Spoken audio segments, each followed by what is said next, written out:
Database అంటే మీ ఇంట్లో అందరి ఇంట్లో బీరువా ఉందా? డేటాబేస్ కూడా ఒక బీరువా అండి. దిస్ ఈజ్ ఏ బీరువా. ఇక్కడ మనం వాల్యుబుల్ ఐటమ్స్ స్టోర్ చేస్తామండి. మీ ఇంట్లో వాల్యుబుల్ ఐటమ్స్ అంటే గోల్డ్ మనీ. ఒక డేటా అనేది అప్లికేషన్ వాల్యుబుల్ ఐటమ్. ఈ డేటా మొత్తాన్ని తెచ్చి నేను డేటాబేస్ లో పెడతాను. What is this database? Database is a బీరువా. ఇందులో నాకు కావాల్సిన డేటా అంతా స్టోర్ చేసుకుంటాను. డేటాబేసెస్ సీక్వెల్ తో ఉంటాయండి, నో సీక్వెల్ తో కూడా ఉంటాయి. రెండు టైప్స్ ఆఫ్ డేటాబేస్ ఉన్నాయి. సీక్వెల్ అంటే స్ట్రక్చర్డ్ క్యూరీ లాంగ్వేజ్.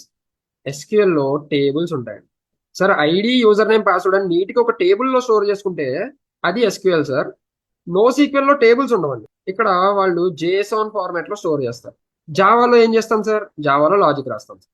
అయితే ఈ జావాని డేటాబేస్ ని ఎవరికో కలపాలి సార్. ఒక ఎగ్జాంపుల్ తీసుకొని చెప్తాను. ఇన్స్టాగ్రామే తీసుకోండి. లాగిన్ అవ్వడానికి ఏం కావాలి సార్? నాకు ఐడి, పాస్వర్డ్ కావాలి, అవునా?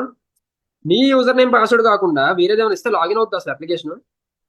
Wrong password, wrong user email, check చేసుకొని మళ్ళీ రా అంట, అవునా?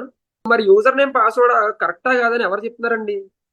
డేటాబేస్ చెప్తుంది. డైరెక్ట్ డేటాబేస్ తో కనెక్ట్ అయిపోతామా? డేటాబేస్ లో ఉంది యూజర్ నేమ్, పాస్వర్డ్, బట్ ఈ రెండింటి మధ్యలో ఒక బ్రిడ్జ్ ఉందండి. That is back end.